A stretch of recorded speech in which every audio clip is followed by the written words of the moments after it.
Chers amis, quand une grande puissance comme les États-Unis d'Amérique parle avec assurance, mais reste floue sur les conséquences réelles d'une guerre, il faut toujours écouter ce qu'elle dit, bien sûr, mais aussi regarder ce qu'elle évite de montrer. Et aujourd'hui, c'est exactement la question qui se pose autour des frappes iraniennes contre les bases américaines au Moyen-Orient. Ces dernières heures, chers frères, écoutez, c'est très important. Plusieurs médias ont relancé le débat. NBC News évoque des dégâts plus lourds que ce qui a été admis publiquement. De son côté, Reuters a déjà diffusé, vous vous rappelez, des images montrant au moins un avion radar américain étroit endommagé sur la base de Prince Sultan en Arabie Saoudite. Autrement dit, on ne parle pas simplement d'attaques symboliques, il y a bien eu des impacts matériels réels sur des moyens militaires américains.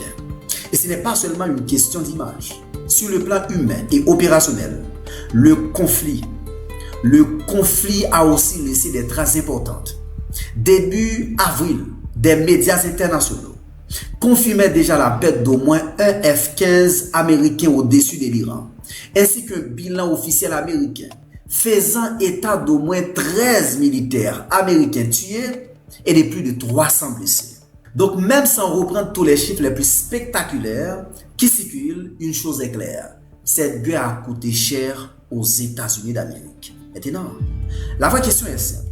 Washington dit-il toute la vérité sur l'ampleur des dégâts? C'est là que le débat devient politique. Parce que depuis le début de cette guerre, l'administration américaine de Donald Trump a voulu projeter une image de contrôle des puissances et de supériorité américaine. Mais en parallèle, plusieurs signaux montrent qu'il existe un malaise autour de la transparence du Pentagone.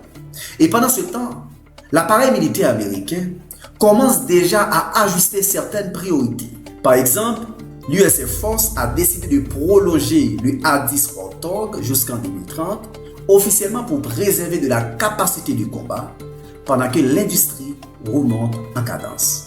Ce genre de décision, chers amis, ne prouve pas tout à lui seul. Mais il alimente une lecture très simple. La guerre a consommé plus de ressources que prévu. Autrement dit, le sujet n'est pas seulement de savoir si une base a été touchée.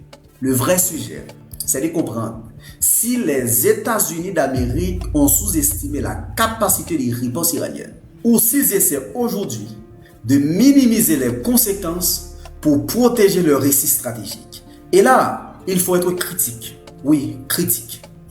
Quand une armée gagne clairement, elle communique souvent vite, fort et avec des images.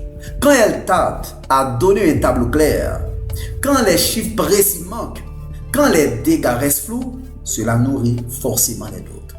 Parce qu'en géopolitique, cacher un revers n'efface jamais le revers. Au contraire, cela transforme le sujet militaire en sujet politique. Et il y a une autre lecture très importante.